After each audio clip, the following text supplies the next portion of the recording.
Bonjour chers abonnés, bienvenue pour le 33e épisode du Calisthenics Science Podcast. Ça fait très longtemps qu'on n'a pas fait un épisode, du coup si celui-là est exécrable, c'est normal, on n'a plus l'habitude, on va peut-être donner des réponses aberrantes, mais vous n'allez pas vous en rendre compte parce que vous êtes assez fan de notre travail et qu'on peut vous faire avaler des... Comment on dit? Pas avaler des serpents, avaler des... Il y a une expression comme ça. Des salades, non? Non, pas avaler des salades. C'est pas avaler des limaces, pas avaler des serpents, mais c'est une expression comme ça, ouais. Vous avez compris. Des sardines, non. C'est plein d'oméga 3. Dites-nous en commentaire quel est le mot qui nous manque, ça améliorera le référencement et ça nous rendra encore plus célèbres. Ah yes, Influenceurs. Super intro aussi. Alors on aura aujourd'hui 5 questions, une routine, du coup on va aller assez vite sur chaque pour éviter de faire un podcast de 2 heures.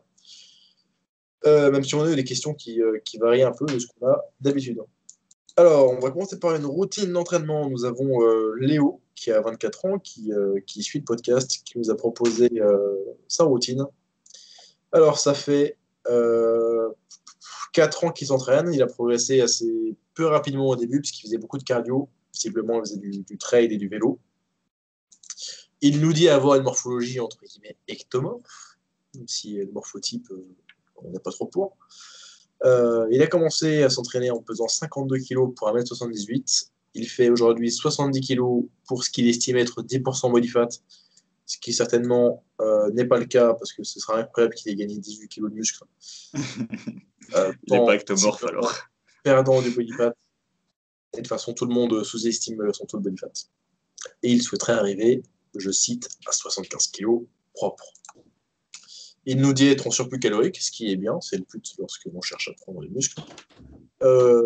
Son niveau actuel, c'est 20 tractions en pronation en absolue complète, ainsi que 30 dips. Il a commencé le lesté il y a 2 semaines. Ces 2 dernières années, il a fait énormément de tractions, de dips et de pompes, et il est un petit peu déçu parce qu'il nous dit avoir un retard au niveau des bras et des épaules qu'il cherche à rattraper en faisant beaucoup d'isolation. Alors, il met un point d'honneur à avoir un physique assez équilibré. Il nous dit que pour les jambes, il avait déjà un petit niveau du fait qu'il ait fait beaucoup de vélo et de course à pied. On peut le croire. Il nous dit que auparavant, il ne faisait pas de superset, mais que maintenant, il en fait de plus en plus pour gagner du temps et que ça lui convient assez bien.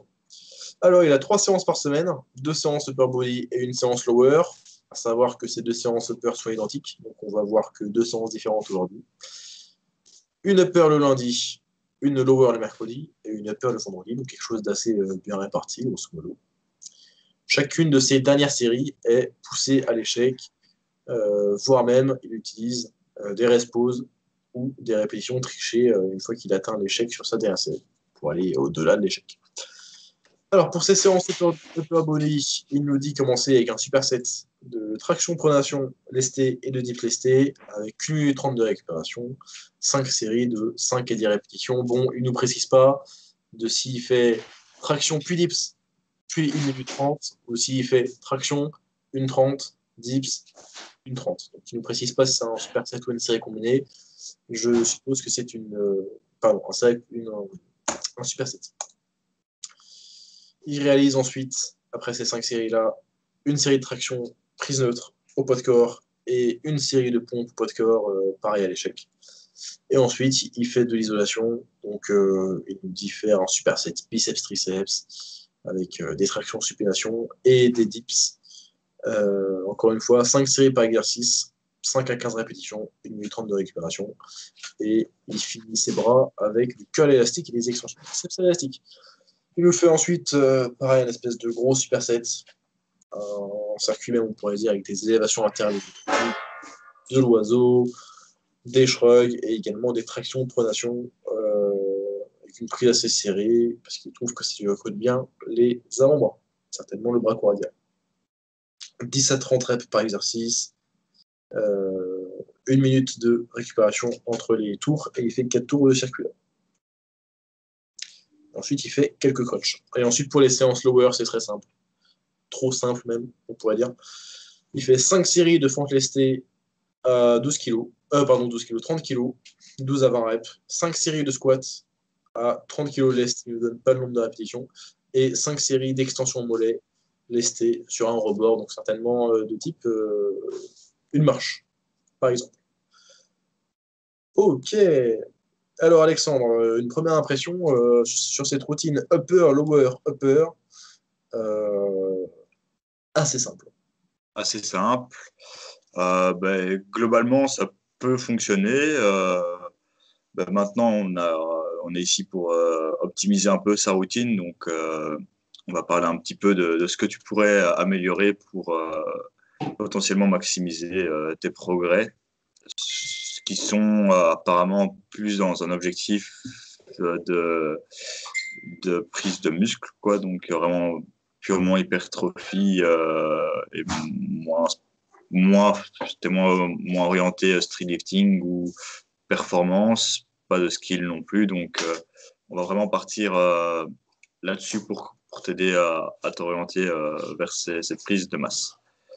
Euh, donc, voilà, aussi, on voit que en premier lieu, tu te focalises beaucoup sur des petits détails, retard bras, retard côté arrière d'épaule, retard attrapé avec isolation. Et la plupart des exercices que tu nous proposes sont des exercices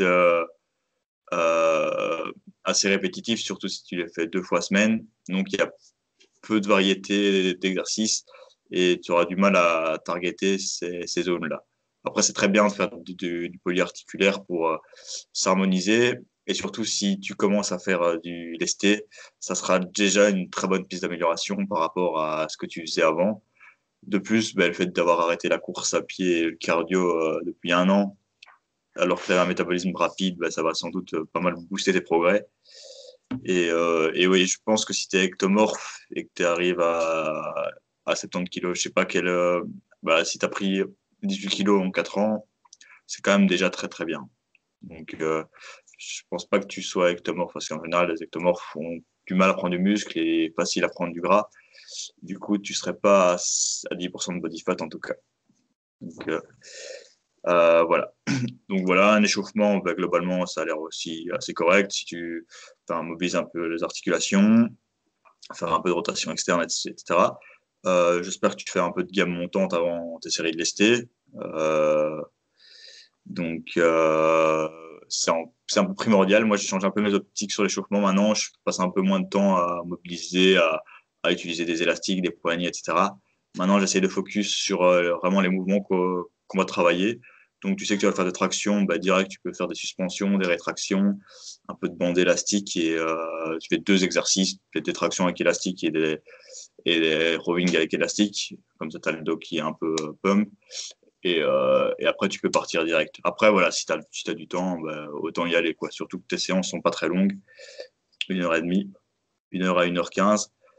Donc, première chose que je voudrais dire avant d'attaquer la séance, c'est que voilà, 2 séances sur le haut et 1 séance sur le bas, c'est très peu pour progresser dans un but d'hypertrophie. Ça marchera en général sur un débutant, mais sur quelqu'un d'avancé, il va falloir être assez avancé pour mettre pas mal d'intensité et de volume sur ta séance, ce qui, à première vue, n'est pas vraiment le cas. Même si tu vas proche de l'échec, ce qui est un bon point quand on s'entraîne peu, on va dire. Donc, ce que tu pourrais faire pour facilement augmenter la qualité de ton travail ou autre, ce serait juste de rajouter une séance haut et peut-être une séance bas, sauf si tu as moins envie de recruter ton bas, vu que tu as eu des points forts dessus grâce à ton sport d'endurance d'avant. Maintenant, pour le contenu de ta séance, voilà, donc super série, traction et dips, c'est OK si tu as c'est des gros exercices polyarticulaires pour le haut. Maintenant, pour la masse, c'est peut-être pas non plus les meilleurs exercices. Surtout si peut-être avant de faire ça, tu as fait beaucoup de set and reps, donc tu as sans doute fait beaucoup de traction et dips au poids du corps. Parfois, tu pourrais essayer de privilégier un peu de variété, surtout si tu les fais 2 fois par semaine. Donc, on pourra considérer ta traction comme un tirage vertical, ton dips comme une poussée horizontale. Et donc, tu pourrais, par exemple, choisir un autre exercice de tirage vertical et un autre exercice de poussée horizontale, comme des tractions en supination comme des pompes lestées, par exemple, ou d'autres variantes, par exemple, un stacks à une barre ou des haltères un peu développés, couchés, inclinés, légèrement, ou des pompes déclinées, des petites progressions de pompes à une main en archer. Voilà, c'est des pompes aux anneaux, par exemple, ça c'est excellent aussi. Donc, ce serait augmenter un peu la variété, c'est quand même assez intéressant pour prendre du muscle, surtout si tu as des exercices que tu as déjà beaucoup pratiqué. Ça, c'est super intéressant en général quand on veut prendre un peu de masse et de changer ces exercices. Pas tout le temps, évidemment, il faut garder un repère de progression, mais c'est vraiment la place pour mettre une fourchette d'exercices plus grande. En plus, c'est plus motivant aussi. Après, voilà, si tu commences là-dedans et que tu vas te lester et que tu vas appliquer une bonne surcharge progressive, tu es déjà en super bonne voie pour bien progresser. Si tu veux un physique équilibré, moi je te conseille clairement c'est de rajouter plus de poussée verticale. Donc là, il n'y en a pas du tout. Tu fais juste du dips et des pompes. Tu pourrais faire un peu des pike push-ups si tu es sur le poids du corps. Ça serait super intéressant, surtout pour pas mal développer tes épaules. Euh, et voilà, si tu as un peu plus de points faibles, pec ou quoi, bah, tu pourrais les rattraper avec de l'isolation. Euh, Ensuite, une grosse critique qu'on va faire, c'est que tu arrives à l'échec et puis tu enchaînes encore avec des dégressives. Du coup, si tu arrives déjà proche de l'échec sur tes premières séries, tu supposes que tes séries d'après, elles sont difficiles et qu'après, tu arrives d'office à l'échec sur ta dernière. Et ça te permet... ce qui est bien, c'est vu que tu t'entraînes 2 fois, ça te permet peut-être de mieux récupérer, enfin d'avoir un stimulus plus grand, mais ta qualité de travail elle sera plus petite sur ta séance entière, surtout que tu vas faire finalement peut-être que 5 séries de qualité au début de ta séance et qu'après tu seras déjà à l'échec avec à la fin de ces séries et le reste de tes séries de ta séance sera un peu moins productif à cause de ce travail, à cause de cette proximité à l'échec. Surtout si par exemple tu fais ta série de dips à l'échec, puis boum, tu enchaînes avec une dégressive dips au poids du corps, bah, c'est des techniques avancées. Moi, je les utiliserais pas. Je préférerais garder un peu plus de répétitions en réserve, être un peu moins loin de l'échec. Par exemple, garde 3 répétitions en réserve sur tes premières séries et peut-être une sur ta dernière. Et, euh, et surtout, si tu appliques le premier conseil que je t'ai dit d'augmenter ta fréquence à peut-être 3 séances semaine, là, ça pourrait être intéressant de ne pas y aller. Après, si tu restes 2 séances par semaine, essaie peut-être d'aller à l'échec, mais pas sur ton premier superset, peut-être sur un second. Ensuite, juste une série de tractions prise neutre et une série de pompes. Voilà, pourquoi pas, pour le plaisir, mais moi, je rajouterais un peu d'autres exercices de variantes, comme des poussées verticales, peut-être du tirage horizontal, surtout si tu as des faiblesses arrière d'épaule, d'autres exercices comme ça pourrait être très intéressant. Et puis voilà, tout ce qui est biceps, triceps, bah, si tu refais des tractions supi et du dips en fin de séance, voilà, c'est pas mal, mais de nouveau, c'est très similaire à ce que tu as fait en série de travail. Du coup, là, ça serait intéressant de varier, faire du curl ou voilà. Après, tu en fais encore après avec élastique, mais tu pourrais directement trouver un exercice plus approprié pour ça. Et, euh, et après, voilà, c'est très bien de bosser ton arrière d'épaule, tout plein de petits exercices comme ça. Des shrugs, c'est pas forcément, ça peut être intéressant, mais c'est pas fondamental. En général, les tractions et beaucoup de mouvements qu'on va pratiquer assez lourds vont déjà bien stimuler les trapèzes. Puis refaire des tractions pronation. Voilà, c'est un peu dommage de réutiliser ton exercice principal pour l'isolation parce que tu auras déjà pas mal fatigué ces mêmes muscles et du coup ça va pas être tes avant-bras ni tes biceps le facteur limitant, ça va toujours être ton dos qui a déjà trinqué avant. Donc en général, tu vas pas pouvoir stimuler assez ton groupe musculaire plus faible à cause de la fatigue du premier groupe musculaire. Donc voilà, c'est ça. Du coup, je pense que tu pourrais t'améliorer dans la sélection d'exercices. Et après, voilà, les petits abdos, relevés de jambes, pourquoi pas. Il y a des exercices, du relevé de jambes, ça c'est intense. Du crunch, voilà, ça dépend comment tu le fais. Et de nouveau, il y aura moyen de varier aussi un peu tes exercices. Mais globalement, c'est OK de faire un peu d'abdos aussi avec ton travail d'isolation. Voilà, ta structure est quand même correcte. C'est juste les petites pistes d'amélioration que je te proposais. Et pour le bas, puis je pense que tu pourrais aussi parfois varier tes nombres de séries. Si tu en fais 5 à chaque fois, c'est simple, mais au moins ça te permet de matcher et d'arriver à 10 séries par semaine sur tes premiers exercices. C'est le minimum. Avec ça, tu as de quoi progresser, mais je pense qu'il y a moyen de varier un peu. Peut-être commence tes séries par ton cycle par 3 séries et puis tu peux augmenter. Voilà, il y a moyen de pas mal le changer. Pour le bas, j'aime bien globalement faire de l'unilatéral, puis du bilatéral. Au poids du corps, c'est une bonne structure parce que le bilatéral au poids de corps sera souvent trop facile. Et puis un peu d'isolation, peut-être mettre un peu d'ischio-jambier pour avoir plus d'équilibre. Au poids de corps, tu peux faire des Nordic curls. Ou si tu as un peu de poids, tu peux même faire des curls avec un dumbbell entre les pieds, avec élastique. Du good morning assisté, ou des variantes de soulevé de terre aussi. Et, pardon ma voix, on n'a plus l'habitude de faire des podcasts. Et donc, donc ouais, les fentes lestées, c'est pas mal du tout. Peut-être varier aussi un peu tes reps, hein, mettre le poids devant toi en front rack, derrière toi, entre tes mains. Et le squat, tu peux essayer de jouer aussi avec des variantes. Peut-être faire du squat cycliste ou du skater. Enfin, ça, c'est plutôt en unilatéral. Et voilà.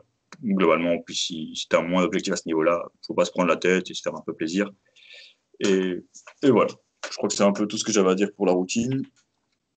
Peut-être varier un peu la sélection d'exercices. La fréquence. Un autre truc que je voulais dire aussi, c'était peut-être le temps de récup entre tes tractions et tes dips. Les tractions et les dips, en général, en super série, se mettent moins bien ensemble. Il y a quand même une fatigue. Les dips recrutent quand même pas mal les dorsaux et les tractions légèrement les pecs. Donc, c'est pas un exercice antagoniste qui est très approprié en superset. Ça peut marcher, mais c'est pas celui que je préférerais. Et comme Morgan l'a dit, ce serait bien de mettre au moins 1 minute 30 entre tes tractions et tes dips et 1 minute 30 entre tes dips et tes tractions. Et pour la suite, si tu fais le même mouvement, le même groupe musculaire, je prendrais au moins ce temps-là. Et même peut-être un peu plus. Parce que si tu fais 2 séances d'1 heure, 1 heure et demie, ça me paraît assez peu de nous. Voilà, je vais laisser Morgan compléter. Ok, évidemment, je suis d'accord avec une majorité de choses qui ont été dites. Petit détail, moi je crois entre guillemets peu et tout au morphotype. Genre, je pense qu'il n'y a rien dans l'ADN qui me définit comme ectomorphe, endomorphe ou je ne sais quoi. Et puis, on pourrait dire qu'on est toujours un mélange des trois. Et du coup, si on n'est jamais spécialement l'un ou l'autre ou autre chose, donc on est catégorisé dans les morphotypes. Mais ectomorphe, c'est revenu à la mode ces derniers temps aussi. Ah, mais c'est pas parce que c'est la mode que c'est bien, genre. C'est revenu. Mais Non, juste l'ectomorphe. Faut brûler le terme. Alors ensuite, bon, ça va être en désordre. Pour le bas du corps, 1 fois par semaine, c'est assez peu. Bon, après, il a certainement moins d'objectifs pour le bas du corps que pour le reste. Il manque quand même des exercices pour la chaîne postérieure. Ce serait être un petit peu un chaman de dire que ne pas faire d'exercice pour la chaîne postérieure mènera forcément à des blessures. Mais quand même pour avoir un petit peu plus de variété et moins se lasser tes séances bas du corps, ça pourrait être sympa de faire du soulevé de terre jambe tendue à une jambe, du GHR, donc glute ab raise, aussi appelé Nordic curl, ou même, puisqu'il y a des bandes élastiques, du leg curl allongé par terre avec une bande élastique attachée au niveau des chevilles, que ce soit en unilatéral ou en bilatéral selon les résistances qu'il a à disposition. Ensuite, niveau des séances haut du corps, ça a déjà été dit par Alexandre, mais il bénéficierait d'ajouter un petit peu plus de variété, du coup au moins un tirage horizontal par semaine, au moins une poussée verticale aussi, Je pense qu'il évite la poussée verticale parce que il se dit qu'il a un déséquilibre entre l'avant et l'arrière d'épaule. Bon, ça c'est quelque chose dont on parle beaucoup dans le milieu de la musculation francophone. Alors que vous n'aurez pas, enfin, pareil encore une fois, c'est pas prouvé que vous aurez mal aux épaules, que vous avez chopé une tendinite de la longue portion du tendon du biceps parce que vous avez des trop gros deltoïdes antérieurs par rapport à votre deltoïde postérieur. Ça, ce n'est pas avéré, donc n'ayez pas peur de faire des pike push-up. D'ailleurs, les pike push-up, c'est pas qu'un exercice pour le dentelé antérieur, c'est aussi intéressant pour. Pardon, j'ai fini ma phrase par le début. Ce n'est pas qu'un exercice pour le deltoïde antérieur, c'est aussi intéressant pour, entre autres, le dentelé antérieur et d'autres muscles de la ceinture scapulaire. Au niveau de l'isolation, j'aurais pas mis des exercices au banc élastique parce que c'est dur à traquer. C'est-à-dire que le setup est toujours un petit peu différent et même la résistance fait que c'est dur d'arriver à l'échec. A priori, il a accès à du poids, certainement des haltères, puisqu'il en utilise pour sa séance bas du corps. Du coup, j'aurais fait du curl haltère tout simplement. Après, pour les triceps, il y a des variantes correctes aux élastiques, étant donné que la résistance des élastiques, qui devient progressive à mesure qu'on finit la phase concentrique, ça peut avoir du sens sur certains exercices de triceps. Mais encore une fois, il ne peut pas se tromper en faisant des extensions de triceps au-dessus de la tête avec un haltère, même s'il y a plus de variété à ce niveau-là. Plus de possibilités. Quoi d'autre? Ensuite, le format un petit peu méga superset slash circuit sur la fin, avec tous les exercices épaules, avant-bras. Je pense que c'est un format qui peut être fun, mais qui est facilement bâclable, si on peut dire ça. C'est facile de bâcler ce format-là. C'est facile de ne pas se forcer à arriver proche de l'échec ou à l'échec. Du coup, en plus, c'est vraiment des groupes musculaires qui veulent développer, hein, derrière l'épaule, etc. J'aurais pas mis ce format-là, j'aurais mis des séries directes classiques, un peu plus ennuyeuses mais plus efficaces, parce que ce sera plus facile à traquer, ce sera davantage honnête, donc ce sera plus facile de se dire ok, je dois faire cette perf-là pour battre ce que j'ai fait la semaine passée. Donc j'aurais pas du tout mis ce format-là. Le format de circuit, il est fun, mais ça permet juste à des débutants de progresser. Au bout d'un moment, vu que c'est limité niveau quantification de la surcharge, c'est un peu galère, ou alors ça peut être utilisé si vous êtes en vacances aux Maldives et que vous avez uniquement un cocotier et une valise pour vous entraîner et que vous voulez un petit peu vous maintenir. Je crois que c'est tout ce que j'avais à dire. Voilà. Manque de variété, que ce soit sur le haut du corps ou le bas du corps. Format circuit pas adapté, hein, un peu dur à quantifier, un peu dur à surcharger. Les exercices au banc élastique, les réduire un petit peu, sauf pour les triceps où ça peut être OK. Et quoi d'autre? Ouais, la fréquence 2 fois par semaine est OK pour l'hypertrophie. S'entraîner 3 fois pourrait apporter un léger bénéfice, mais si il apprécie s'entraîner assez proche de l'échec avec un haut volume par séance et sortir ta séance avec un bon pump, s'entraîner 2 fois par semaine pour l'hypertrophie est OK. Et sur le long terme, ça ne changera pas grand-chose par rapport à 3 fois par semaine. Même si je suis un amateur de la plus haute fréquence, mais au niveau des préférences personnelles, ça dépasse la micro-optimisation qu'on peut gratter là-dessus. Ouais, je suis d'accord. Et tu as bien complété ce que j'ai dit. J'aimais bien aussi. C'est vrai qu'avec l'isolation, c'est intéressant quand même de savoir le traquer, surtout si c'est important pour toi. Et, voilà. Next, on passe aux questions. Ouais, on va passer aux questions. Alors, je commence, je te pose la première. Ouais, c'est parti. Allez, c'est parti. Donc, Nilsson nous demande combien de fois faut-il frapper, faut-il travailler une figure par semaine optimalement? Donc, pour des progrès optimaux, combien de fois faudra-t-il travailler sa figure? Alors, c'est une bonne question parce que on a souvent dit dans les podcasts que les skills, hein, les figures bénéficiaient d'une plus haute fréquence d'entraînement que d'autres qualités physiques, on pourrait dire, que d'autres adaptations recherchées. Alors, on dit souvent que c'est intéressant d'avoir une un petit peu plus haute fréquence pour des mouvements un petit peu plus techniques, un peu plus classés dans la catégorie des skills, on pourrait dire, en partie parce que c'est des mouvements où, étant donné qu'il y a plus de technique qui est mise en œuvre, il y a davantage de contraintes sur ça, ça peut être bénéfice, ça peut être bénéfique. travailler plus souvent cette figure-là, mais avec moins de volume, donc moins de quantité, et un peu moins d'intensité parfois à chaque séance, de façon à faire du travail en quelque sorte sous-maximal, donc un peu facile, pour pouvoir s'assurer d'être en mesure de réaliser notre meilleure forme, donc notre meilleure exécution possible pour ingrain, on pourrait dire en anglais, je crois, pour vraiment consolider une bonne technique d'exécution, un bon apprentissage technique.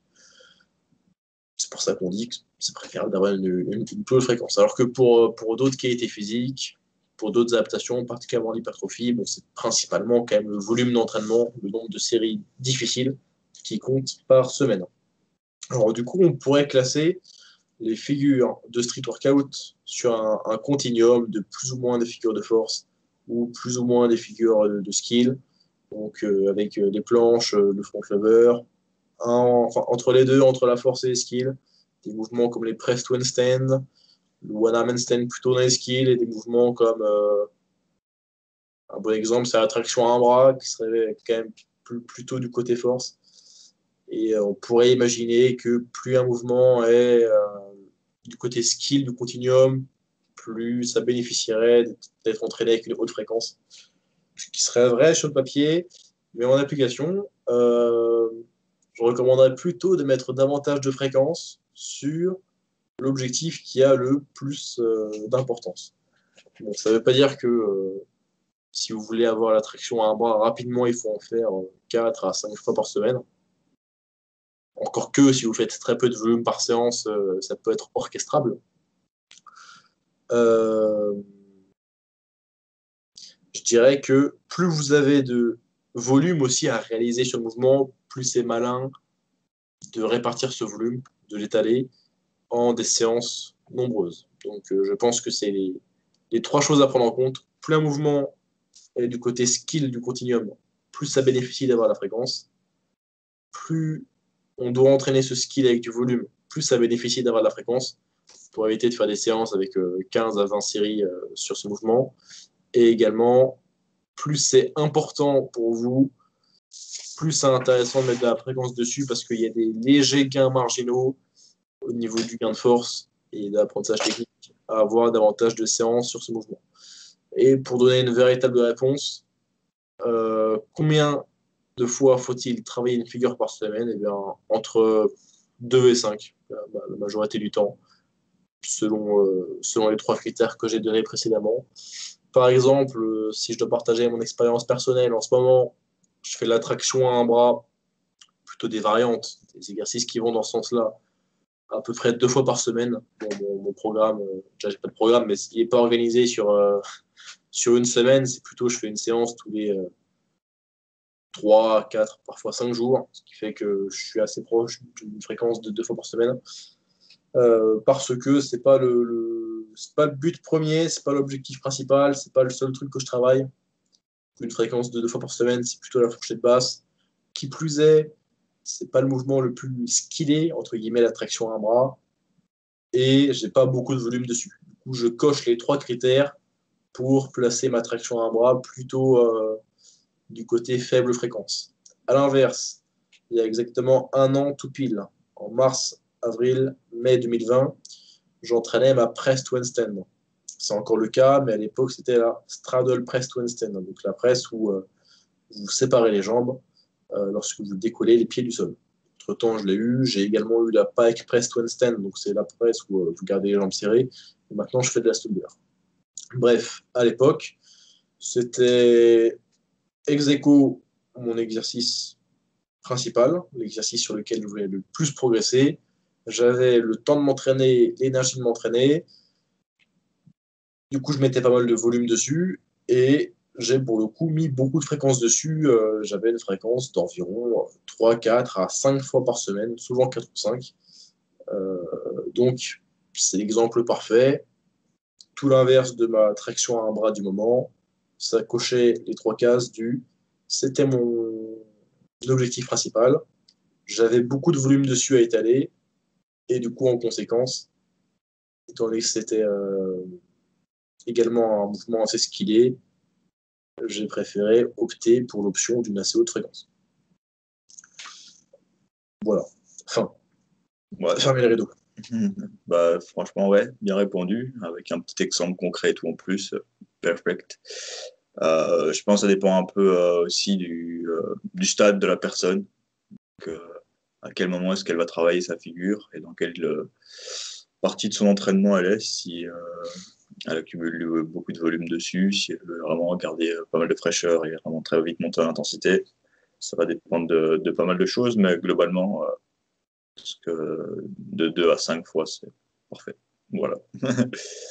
Next question. Ok, bon, c'était rapide et j'espère efficace. Ah oui, attends, la prononciation. Benjamin Platvoet.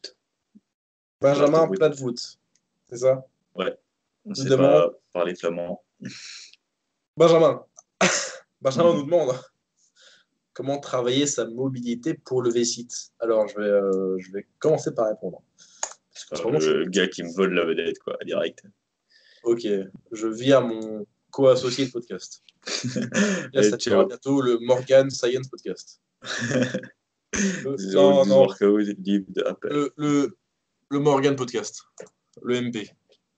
Ça va être parfait. Je vais devoir refaire toutes les miniatures, devoir te mute dans tous tes passages. Oh, ça va être un énorme travail, mais ça en vaudra la peine. Ça tourne mal. Bon, Benjamin nous C'était demande podcast séance. Vas-y, vas-y. comment travailler sa mobilité pour le V-sit. Alors, je vais répondre parce que je fais beaucoup de souplesse en ce moment. Je fais pas exactement du V-sit en ce moment, mais je fais plutôt du straddle, du straddle L-sit, on va dire. Je travaille beaucoup la position basse de la shoulder press. Alors, pour vous décrire ça sans image, parce qu'on est dans un podcast, yes, c'est un L-sit où vous allez avoir les jambes qui passent à l'extérieur des mains. Donc, vous allez avoir les mains assez proches l'une de l'autre et les jambes écartées, donc en straddle. Et vous allez réaliser votre L-sit de la sorte. C'est un poil plus dur que le L-sit et c'est ce que je travaille parce que c'est la position basse de la shoulder press. Et je cherche du coup à avoir la meilleure compression possible parce qu'évidemment, il faut suffisamment fléchir les hanches pour ne pas que les pieds touchent le sol lorsqu'on commence à plancher, entre guillemets, le mouvement. Et du coup, je connais un petit peu les exigences requises pour réaliser un L-sit correct. Alors, ce qui restreint les gens dans la réalisation de leur V-sit, ou d'abord on va commencer par le L-sit, c'est pas vraiment la souplesse des ischios, c'est beaucoup plus la force des fléchisseurs des hanches. Il y a deux choses qui nous permettent de faire un L-sit. D'abord, le premier prérequis, c'est d'avoir la souplesse des ischio-jambiers nécessaires pour fléchir les hanches à l'angle voulu. Donc on pourrait dire 90 degrés, mais ce n'est pas exactement le cas, parce que souvent, c'est en rétroversion du bassin. Du coup, en arrondissant un petit peu le bas du dos, on peut gratter quelques degrés qui font que c'est moins exigeant au niveau de contrainte d'angle de flexion des hanches. C'est assez simple d'avoir suffisamment de souplesse des ischio-jambiers et des fessiers pour pouvoir fléchir suffisamment les hanches. À l'inverse, au quotidien, on renforce très peu nos fléchisseurs de hanches, malgré que on nous dise sans cesse que nos fléchisseurs de hanches sont trop tendus et qu'il faut les étirer si on a mal au dos. Bref. Le souci, c'est beaucoup plus qu'on a des fléchisseurs de hanches assez faibles. Et les gens, lorsqu'ils vont commencer à travailler leur L-sit, ils vont d'abord travailler leur fermeture de hanche, donc avec peut-être du Jefferson curl ou d'autres exercices pour étirer les ischio-jambiers. Ça peut être bien, parce que au début de votre séance, c'est bien de s'assurer que le facteur limitant n'est pas la souplesse de vos ischio-jambiers. Mais en s'échauffant assez rapidement, on obtient sur le court terme la souplesse des ischios nécessaires pour réaliser un L-sit. Mais du coup, ce qu'il va falloir faire, c'est renforcer les fléchisseurs des hanches. Alors, il y a pas mal de façons de faire ça, et vous obtiendrez certainement vos meilleurs résultats en combinant une variété de méthodes. Il y a aussi beaucoup d'exercices différents qui existent. Alors, vous pouvez simplement chercher à tenter, entre guillemets, votre L-sit Mais il y a beaucoup de chances qu'en débutant, vous ne soyez pas en mesure euh, simplement d'élever vos talons au-dessus du sol. Vous pouvez auquel cas faire ça sur des barres parallèles ou entre deux chaises, mais il y a quand même un autre défaut, un autre souci qui reste, c'est que vous risquez évidemment de faire travailler vos abaisseurs des scapulas. C'est pas spécialement un souci, mais ça peut aussi devenir un facteur limitant et ça peut vous empêcher de vous concentrer uniquement sur le renforcement de vos fléchisseurs de hanches. Du coup, ok, pour le L-sit, ça peut être une bonne option, mais il ne faut pas que ça. On va ensuite penser à faire des fermetures de hanches assis au sol. Donc vous allez vous mettre assis, jambes tendues et serrées devant vous. Les mains, euh, peu importe dans une zone au sol entre vos hanches et vos genoux, selon votre niveau, à savoir que plus vous allez être bon, plus vous allez pouvoir avancer vos mains proches de vos genoux et même proches de vos chevilles. Et vous allez, dans cette position, fléchir les hanches, du coup, en restant jambes tendues, soulever vos talons du sol et rapprocher vos genoux en fait, de votre tête. Ça peut sembler une bonne option, et ça l'est, mais il y a une meilleure variante à ça, c'est de réaliser l'exercice en unilatéral, du coup en levant une seule jambe à la fois.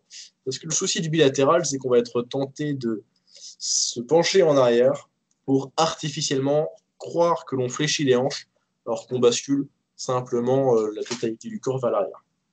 Je vous recommande plutôt de faire ça en unilatéral, et même mieux de faire cet exercice en ayant derrière vous un mur, un canapé ou n'importe quel support qui vous empêche de vous pencher en arrière, pour être un petit peu plus strict. Bon, ça risque d'être assez dur au début d'utiliser un dossier totalement à la verticale. Vous pouvez utiliser un dossier plutôt, pas à la verticale, mais légèrement plus en diagonale, parce que sinon ça va être assez peu réaliste lorsque vous débutez, mais vous comprenez l'idée. Le principe, c'est de vous empêcher de tricher, ou du moins de la limiter, en limitant l'inclinaison vers l'arrière qui est possible. Donc je répète, le L-sit en fer, ça peut être OK, ça maximise la spécificité, mais vous risquez de fatiguer vos abaisseurs des scapulas. Les fermetures de hanches en bilatéral, il y a beaucoup de triches. En unilatéral, il y en a un petit peu moins, mais il y en a toujours. Du coup, c'est recommandé de faire ça avec un support dans le dos. Euh, et ensuite, on peut également parler de réaliser ces mêmes fermetures, mais en utilisant un poids. Ce que je fais en ce moment, c'est des fermetures, non pas uniquement des reps dynamiques, mais des reps avec une tenue de 5 secondes en position haute, et en utilisant un poids qui est placé, donc un disque de fonte, qui est placé au niveau de mes chevilles. Alors l'intérêt de faire ça, c'est que on renforce nos fléchisseurs de hanches au-delà de ce qu'on va leur demander lorsqu'on va réaliser le mouvement au poids de corps. Et il va y avoir cet effet assez intéressant où quand on va se délester, en fait, quand on va enlever ce poids-là, on va se sentir bien plus fort. Un petit peu comme quand on se sent voler aux tractions au poids de corps après avoir fait une traction restée. Et une seconde raison pour laquelle j'aime cet exercice, parce que c'est pas uniquement ce sentiment-là à court terme de oh, je suis trop fort, j'avais vraiment beaucoup plus fléchi à mes hanches qui nous intéresse. C'est aussi parce que ça nous permet de faire des séries assez courtes, donc propices au gain de force dans les fléchisseurs de hanches. Et en plus, vous pouvez assez bien surcharger l'exercice. Euh, D'ailleurs, parce que dans tous les cas, il y a assez peu de chances que vous soyez un jour capable de faire ça. Avec 20 kilos, 30 kilos, ce serait surhumain. Et je pense que certaines personnes pourraient le faire, mais c'est très très fort. Du coup, même avec 1, 2, 3 kilos au début, c'est assez challengeant. Vous pouvez même le faire avec des poids de cheville.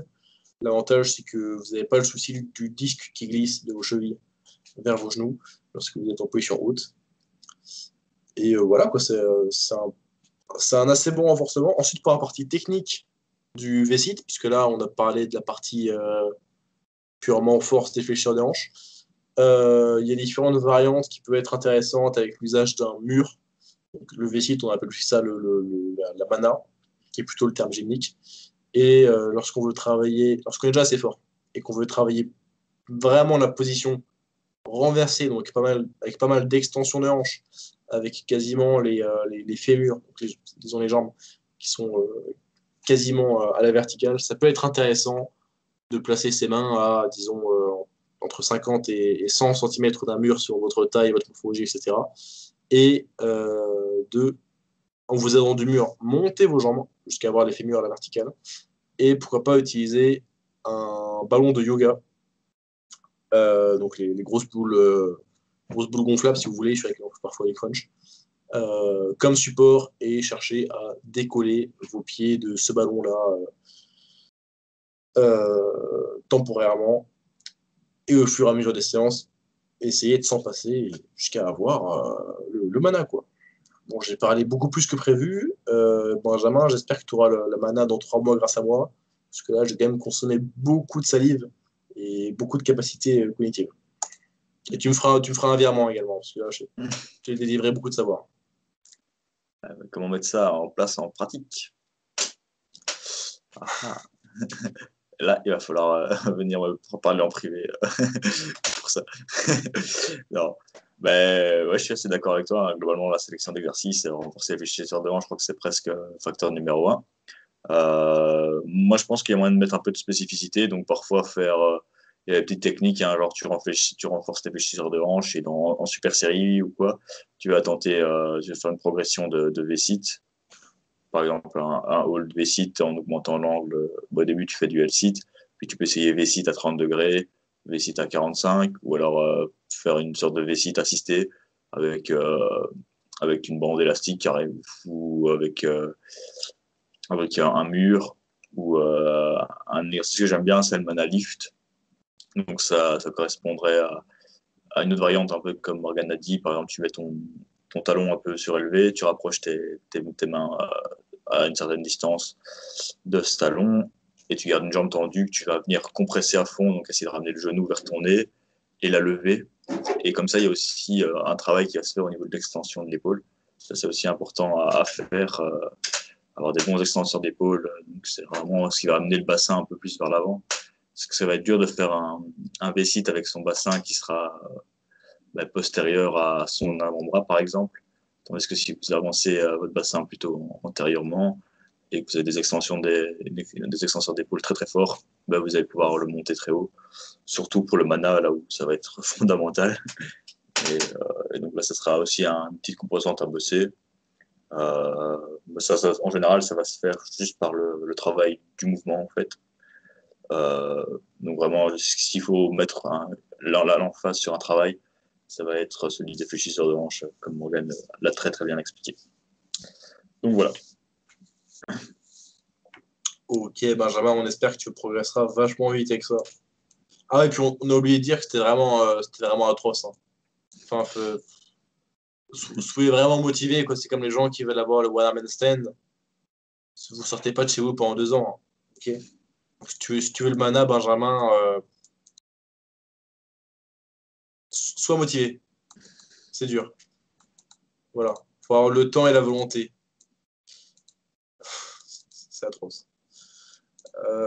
On a ensuite Kaou Kande qui me demande faut-il abaisser les scapulas en handstand? Alexandre, commences-tu? Alors, On la utilise... question est peut-être bizarrement posée parce que dans sa question, il peut avoir raison et tort à la fois. Ça dépend de comment on pense à la chose. Ouais, c'est assez spécial hein, de penser à baisser les scapulas. Euh, en général, on va surtout parler d'élévation d'épaule. Donc, ça serait un peu l'inverse de l'abaissement des scapulas. Souvent, on pense à abaisser les scapulas quand on est en traction, par exemple. On va venir tirer ses omoplates, ses scapulas en bas. Donc, abaisser ses épaules. Ici, on va faire l'inverse. Mais si on se dit qu'on est en handstand, donc les mains au sol, on pourrait penser peut-être à abaisser donc, les scapulas vers le sol. Mais en réalité, on va plutôt les monter, quoi, les monter par rapport à son bassin. Mais ça pourrait être une technique intéressante si vous pensez à les abaisser vers le sol. Euh, en plus de ça, quand vous allez passer vos bras au-dessus de la tête, vos scapulas vont faire comme une rotation externe. Et donc, c'est pas vraiment le même mouvement, mais c'est C'est aussi un peu, alors que quand on va faire ces tractions en général, on va plutôt les rapprocher, donc faire une rotation, une sonnette interne. Donc c'est un peu opposé à ce qu'on pourrait croire quand on est à la verticale, mais voilà. Et oui, normalement, si tu parles d'abaisser les scapula dans ce sens-là, donc il faut essayer d'élever ses épaules.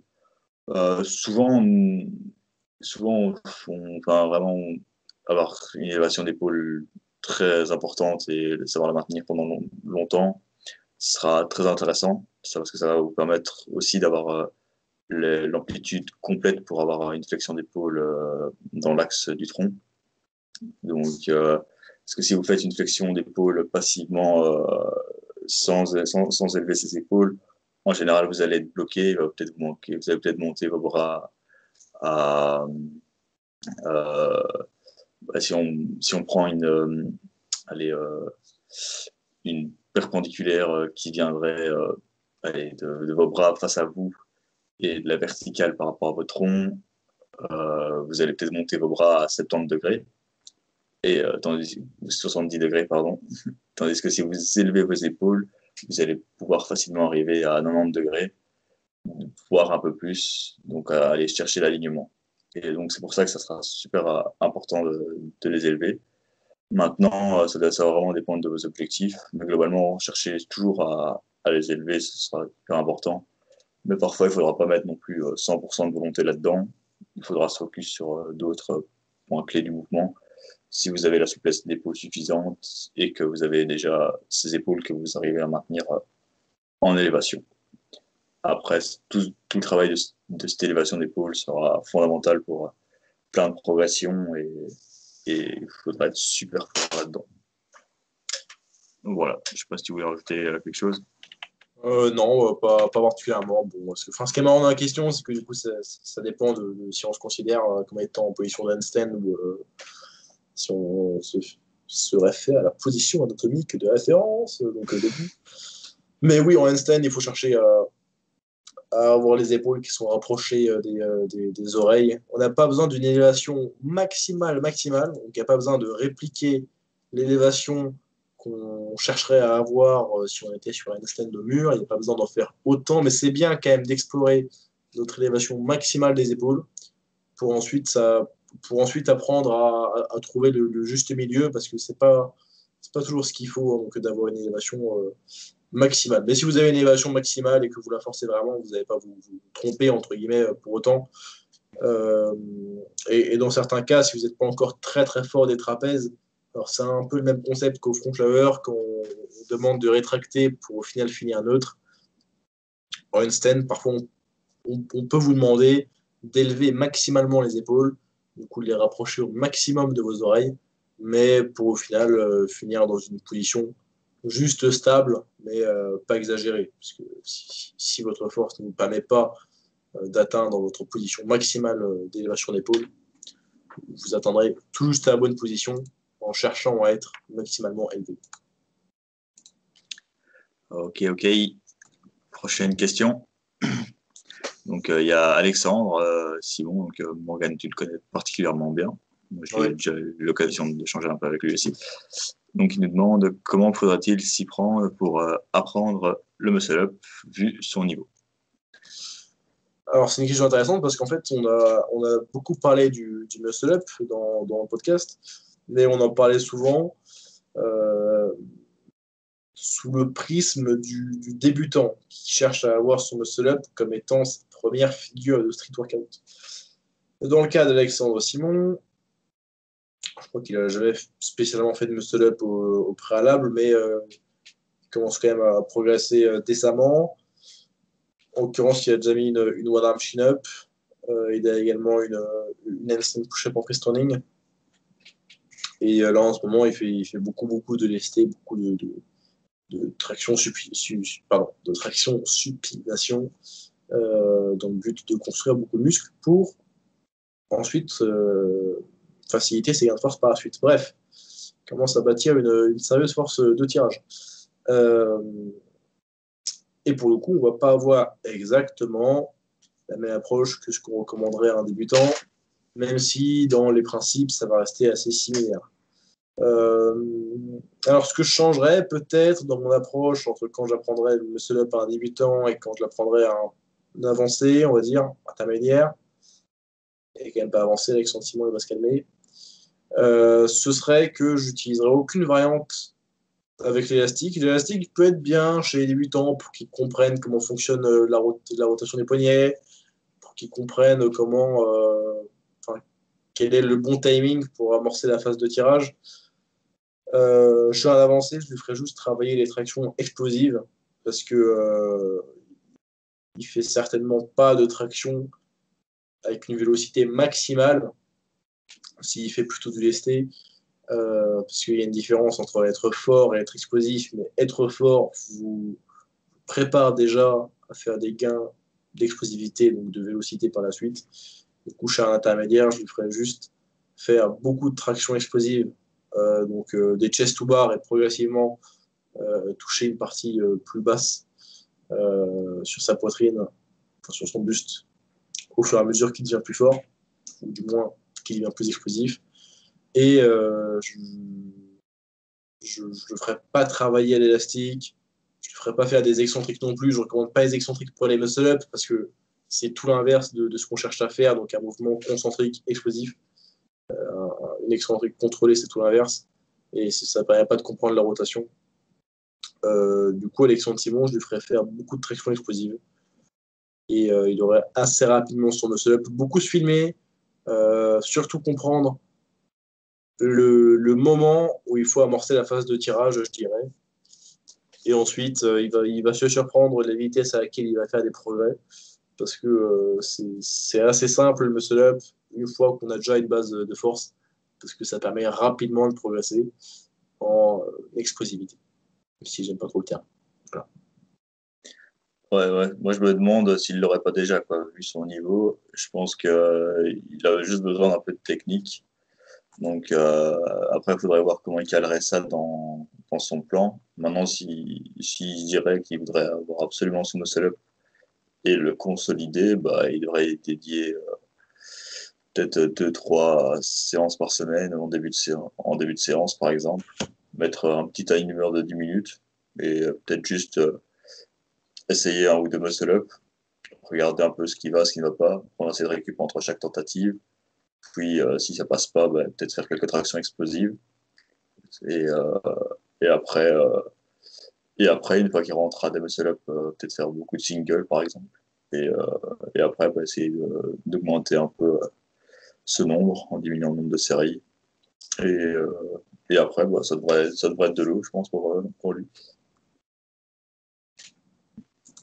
Ouais, il va progresser dessus assez rapidement. C'est surtout la technique, donc beaucoup se filmer. Et ouais, c'est bien ce que recommande Alexandre ici, de mettre un timer et juste un petit peu de s'amuser à en faire pendant 10 minutes, à reprendre un single par-ci par-là, tout simplement quand on s'en ferait. Et avant d'attaquer son muscle-up, de se poser la question qu'est-ce qui n'a pas fonctionné sur ma répétition précédente et quelle va être l'indication technique que je vais me donner pour essayer de corriger ce défaut mineur qui était présent sur la répétition passée. Ouais. Et maintenant, si par exemple, il veut continuer tous ses cycles et juste voilà, pas trop se fatiguer avec ça, je pense qu'avec même une voire 2 séances semaine, il y a moyen de progresser. Par exemple, je prends l'exemple d'un coaché qui a déjà une très bonne force de tirage. Je lui ai fait un cycle de masse. Il voulait juste apprendre un peu son muscle-up. Je crois que je lui ai juste fait une séance par semaine où il y a des tractions explosives. Et à la fin du cycle, on a fait la décharge, on a attaqué son deuxième cycle de masse. Et il a rentré le muscle-up comme ça gratuitement, quoi. Facile. Donc, juste en pratiquant un tout petit peu. On va finir sur deux questions assez intéressantes de Ronan, notre auditeur ayant le plus haut QI. Désolé pour les autres. C'est pas pour rien, parce que c'est parce qu'il a écouté tous nos podcasts qu'il est le plus haut QI. Ah oui, c'est un malin.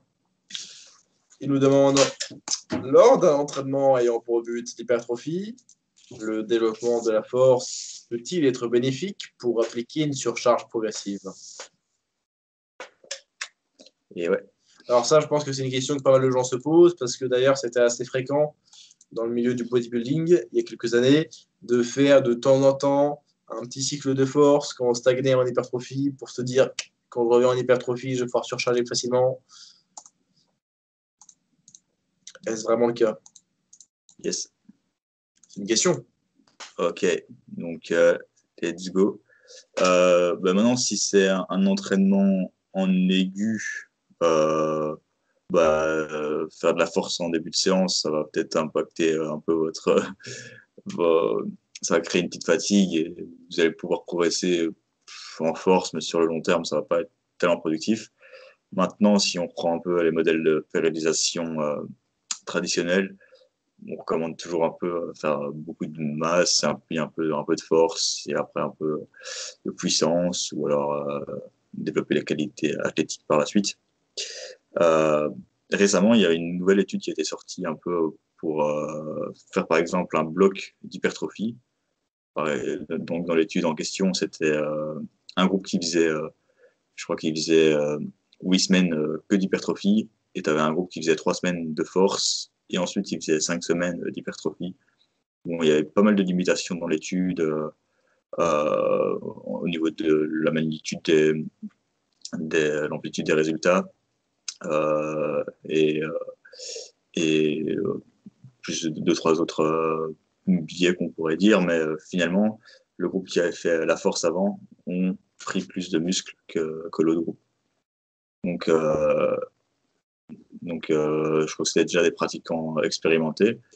Peut-être que dans le premier groupe, je ne sais plus s'ils avaient eu un entraînement d'hypertrophie de force au préalable, mais cet entraînement a un peu boosté leur capacité à, à maintenir une intensité plus élevée dans les phases d'hypertrophie par la suite. Donc voilà, parfois travailler un peu sa force, je pense que ça peut clairement vous aider à soulever plus lourd dans votre cycle d'hypertrophie. Et donc, ça peut être très, très positif. Maintenant, par exemple, si dans une séance en aigu, faire un peu de force en début de séance, ça pourra peut-être augmenter, par exemple, l'usage d'un top set, ça peut pouvoir augmenter un peu votre volume d'entraînement en aigu, mais voilà, sur le long terme, je ne suis pas sûr que ce soit la chose la plus intéressante pour reprendre en hypertrophie. Ouais, Morgane, je ne sais pas si tu as d'autres choses à dire là-dessus. Enfin, je pense qu'il y a plein de choses à dire. Hein. C'est un sujet. Je reste perplexe sur cette étude-là avec la mini-phase de force et ensuite le reste en hypertrophie qui avait montré des meilleurs progrès que uniquement la phase d'hypertrophie. Ouais, moi aussi, je suis assez perplexe aussi. Il y aurait pu y avoir plusieurs explications à ça. Enfin, oui, à la fois, il y avait des limitations dans l'étude, mais il y a différentes mini-théories qui pourraient expliquer ça. Après, je crois qu'il y avait quelque chose comme le fait que sur les 8 semaines d'hypertrophie du groupe qui avait fait que l'hypertrophie, ils avaient quand même fait la majorité de leurs gains avec les 5 premières semaines ou les 3 premières semaines, je crois. Et du coup, peut-être que c'était juste la variété apportée, bon là en l'occurrence par la fourchette de répétitions différentes pendant une partie du programme. C'est peut-être juste ça qui a fait la différence, mais peut-être même que un changement au niveau de la sélection d'exercices aurait apporté les mêmes résultats ou aurait même apporté quelque chose de plus intéressant. Puis même, c'est rare de faire uniquement quelques semaines de force, puis quelques semaines d'hypertrophie. Donc souvent, on fait des phases plus longues, on fait peut-être un macrocycle constitué de 2 mésos d'hypertrophie ou de 2 mésos de force. Et même, est-ce que ces résultats se seraient prolongés si ils avaient fait 8 semaines de force, puis 8 semaines d'hypertrophie, puis 8 semaines d'hypertrophie? C'est pas sûr non plus, mais c'est du moins intéressant. Bon, cette étude seule, on ne peut pas la considérer comme une vérité absolue, mais c'est déjà un peu étrange et intéressant, et puis on aimerait voir ça répliqué, parce que ça serait une raison de plus en faveur de la périodisation linéaire. Enfin, en l'occurrence, ce serait euh, un bienfait ajouté de ce qu'on pensait des bienfaits de la périodisation linéaire, qui serait d'abord faire des phases avec beaucoup de volume, puis peu à peu de réduire le volume au profit de l'intensité absolue. Mais ensuite, bon, si on met de côté cette étude-là, tous les progrès de force que vous allez faire sur les phases de force, ça va être appliqué, ça va être illustré sur des fourchettes de rep assez basses.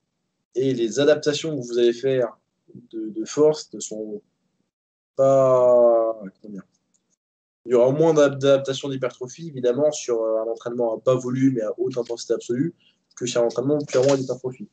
Donc, est-ce que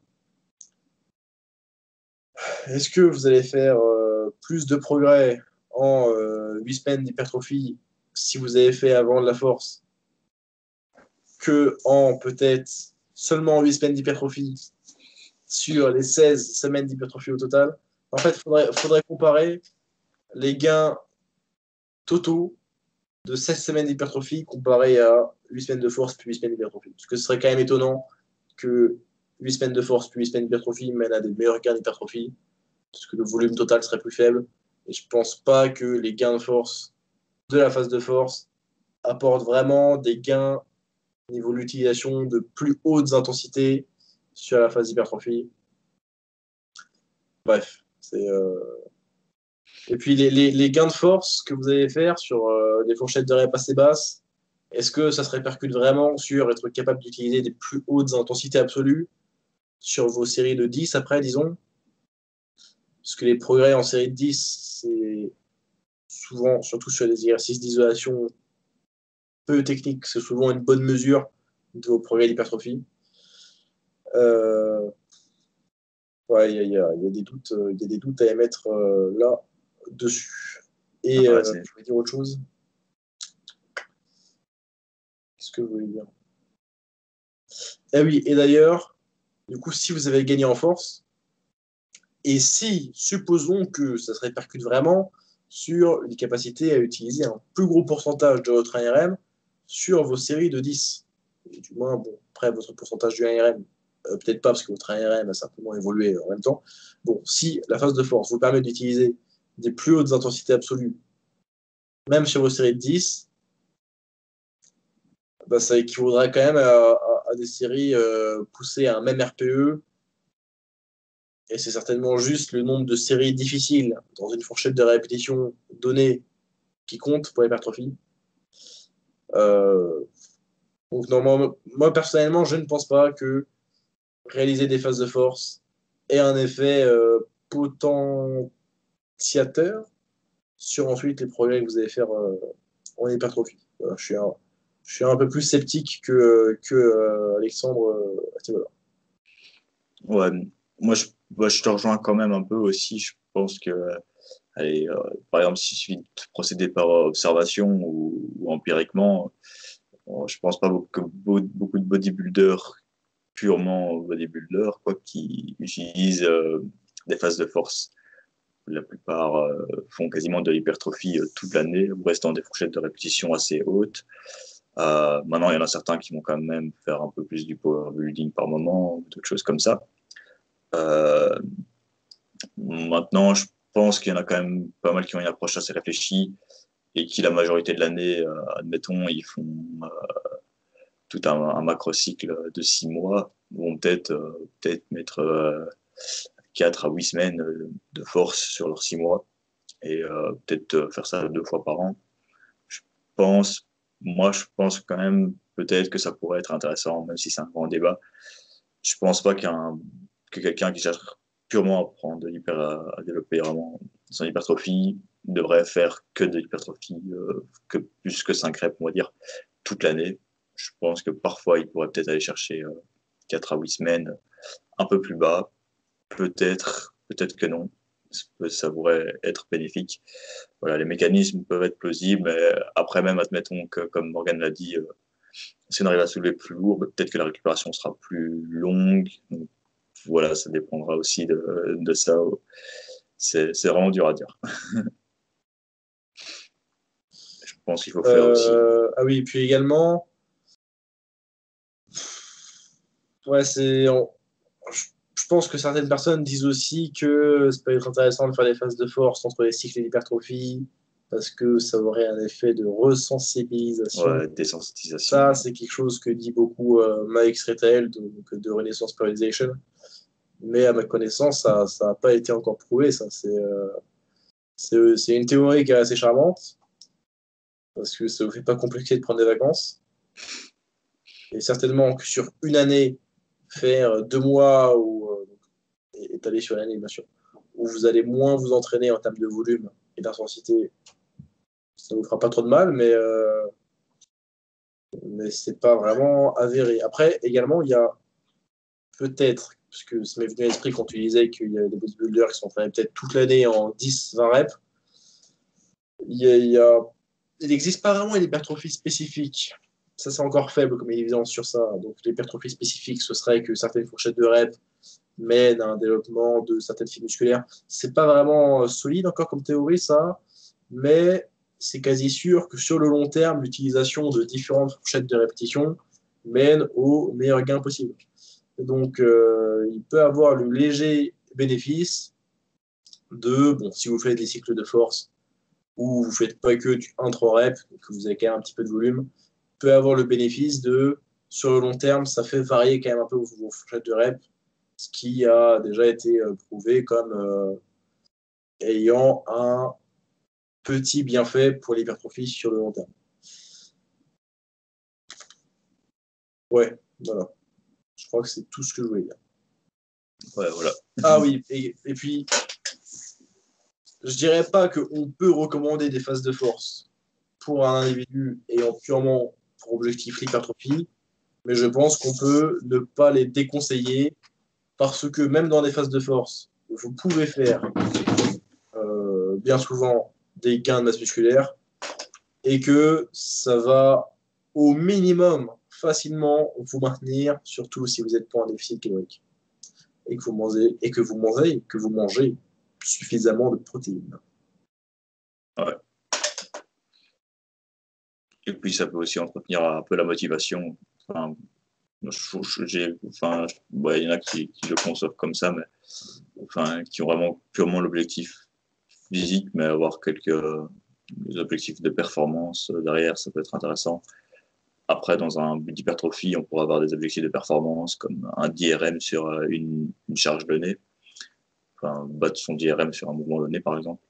Mais parfois, essayer d'aller battre son 5 RM ou son 3 RM, certaines personnes répondront aussi mieux à ce rep range que d'autres personnes qui répondraient mieux à plus de reps. Donc, ça va aussi dépendre un peu de l'individu aussi, je pense. Maintenant, on peut faire des cycles de force avec des personnes peuvent faire un cycle de force, par exemple, sans mettre de tempo avec 6 reps, 6-8 reps. Tu peux faire de la force avec 6-8 reps, presque. Et vraiment bien battre tes PR. Tandis que, et juste faire tes cycles d'hypertrophie, par exemple, avec 10 reps, avec un peu de tempo. Ou rajouter d'autres variantes comme ça, ou d'autres exercices. Et ce serait une manière de faire.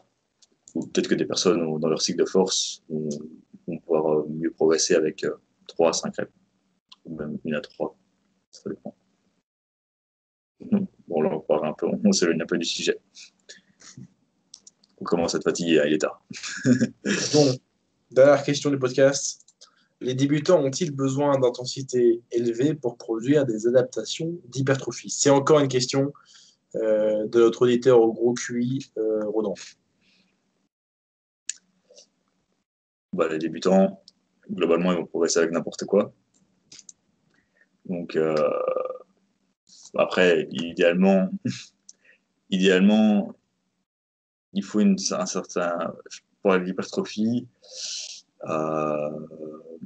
l'idéal, c'est d'arriver à 60-70% de son RM presque. Voilà. Sauf que les débutants, ça va être. Ils vont principalement faire des adaptations nerveuses au début. Donc, même s'ils ont des intensités assez élevées, ils vont trop élevées en général, vont faire qu'ils ont des fourchettes de répétition beaucoup trop basses. Et ils n'arriveront pas non plus à bien apprendre le mouvement. Donc en général, un débutant, on va plutôt leur recommander l'inverse, d'être plutôt en dessous au niveau de l'intensité Parfois même à 40%, ils peuvent prendre pas mal de force et d'hypertrophie. Donc c'est là qu'on peut profiter du fait qu'ils soient vraiment débutants pour programmer des charges légères, mais essayer d'assez rapidement les augmenter. Mais je pense que même parfois on va faire un débutant qui va prendre des tractions par exemple. Au début, il va vite progresser dessus aussi. Ça dépendra de son niveau aussi, de son passé de sportif. Mais il peut très bien passer de 2-3 tractions à 5 à 8 en même pas un mois. Et donc, il va déjà pouvoir prendre pas mal de masse musculaire en faisant cet exercice-là. Donc, ça sera une intensité assez élevée et il pourrait très vite avoir quelques adaptations en hypertrophie, même si, par exemple, on n'a qu'à le mettre sur une machine, une traction verticale, le mettre à charge assez légère au début, et il va très bien progresser aussi et va apprendre très, très bien le mouvement, tandis qu'en traction, il risque d'avoir quelques défauts parce que l'intensité sera trop élevée. Donc, je pense qu'on a, de règle générale, plus facile à programmer des intensités faibles pour un débutant pour progresser à la fois en hypertrophie et même en force. Et par la suite, quand il sera peut-être débutant, mais qui sera assez fort pour faire un certain mouvement, le mettre sur ce mouvement-là. Voilà, je sais pas si...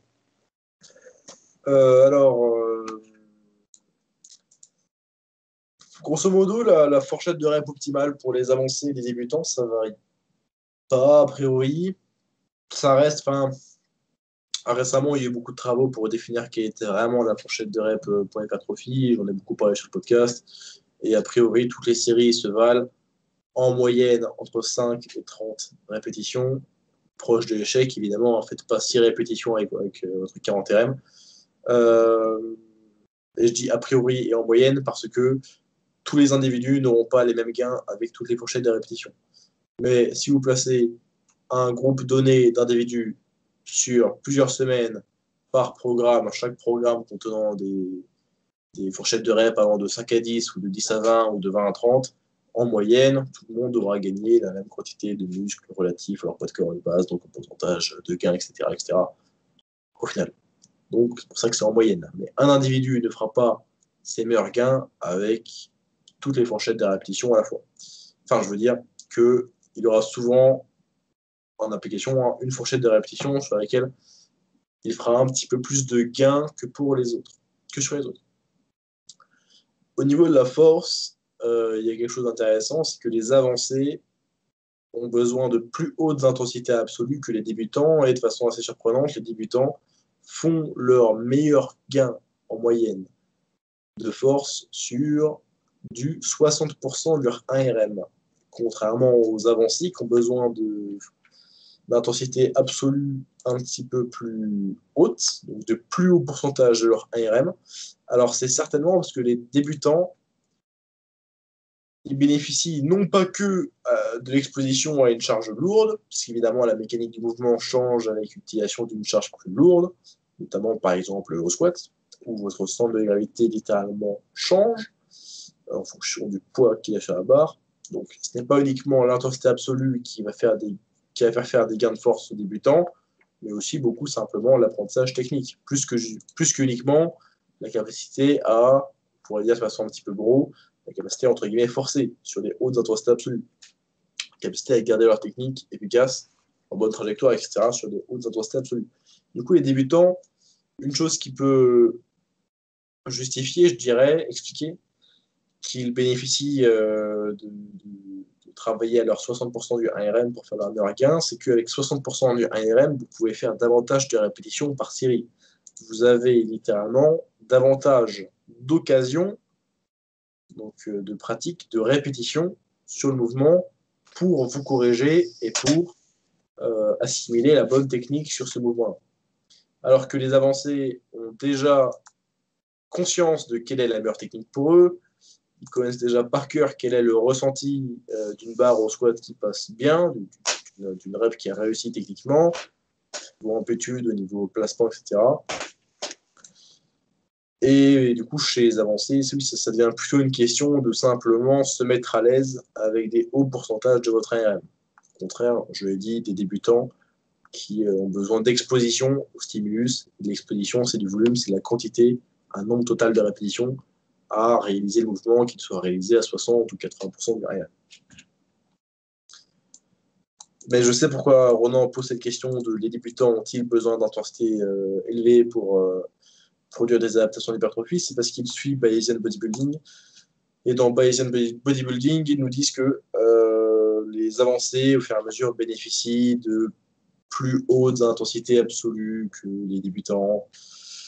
Je ne sais plus tellement quel était le raisonnement de Menno et Selman là-dessus. Ce serait intéressant de le savoir. Je ne m'en souviens plus, mais c'est une théorie qu'a Menno et Selman. Je ne sais plus quelle était la raison exactement. Ok. Ça me fait penser aussi que, par exemple, un débutant, par exemple, si on lui met, admettons, un 3x10 à 60 ou 70% de son RM, aura peut-être limite, lui, du mal à les tenir, tandis qu'un avancé aura plus facile à maintenir ça de manière générale. Et donc, pourra plus facilement avoir d'office un meilleur volume d'entraînement par rapport aux débutants. Et du coup, il y avait aussi de ça. Globalement, il ne faut pas trop se prendre la tête. En tant que débutant, on va facilement progresser comme il faut en hypertrophie.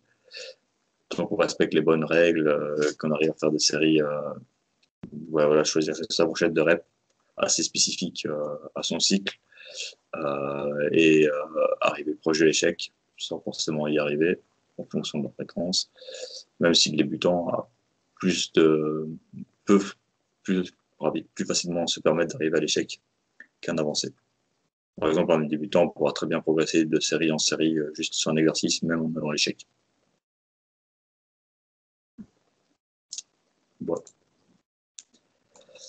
Voilà. Ok, bon, on va conclure ce podcast. Du coup, on a répondu, il n'y a même pas 5 à 6 questions, puisque Ronan avait 6 questions. Plus une routine, on a fait tenir ça en 1h16. On espère avoir raconté des choses intéressantes. Enfin, c'est sûr que c'est le cas. On est le meilleur podcast francophone sur entraînement pas de corps. En même temps, on est. Ah non, j'ai dit on est le seul. Non, on n'est pas le seul. Maintenant, il y a Simon Ampou qui fait également Simon Ansto, qui est venu sur notre podcast à lancer le sien. On va plus l'inviter, hein. On va plus lui faire de la pub. Hein. Ah non, là, il n'a plus. Mais c'est sans limite son podcast, je pense. Donc n'hésitez pas à aller regarder. Non, n'hésitez pas à aller regarder. Hein. N'hésitez pas à ne pas lui faire des vues. Allez mettre plein de dislikes. Enfin, non, mais c'est sa référence. Qui est Unix Game français. Là. Ouais. On va arrêter de prononcer son nom d'ailleurs à partir de maintenant. Ça va être la guerre. La guerre est déclarée. C'est terrible. La concurrence est féroce. On espère que ce podcast vous a plu. C'était le numéro 33, il me semble. De toute façon, vous êtes désormais 3 auditeurs à avoir écouté jusqu'au bout parce que votre niveau d'attention est extrêmement faible. Là, on est en 2021. Vous êtes sans arrêt sur votre téléphone à regarder les notifications. Je suis sûr que certains d'entre vous se sont dit je vais essayer d'être un peu moins sur mon téléphone. Je vais enlever les notifications Instagram. Et du coup, vous allez d'autant plus sur Instagram pour vérifier si vous avez des notifications. Arrêtez. Voilà. Vous étiez 2 à écouter le podcast jusqu'au bout. C'était le numéro 30 et quelques de votre émission audio favorite, disponible sur YouTube et Spotify. Et à très bientôt pour de nouvelles aventures. Ciao les gars.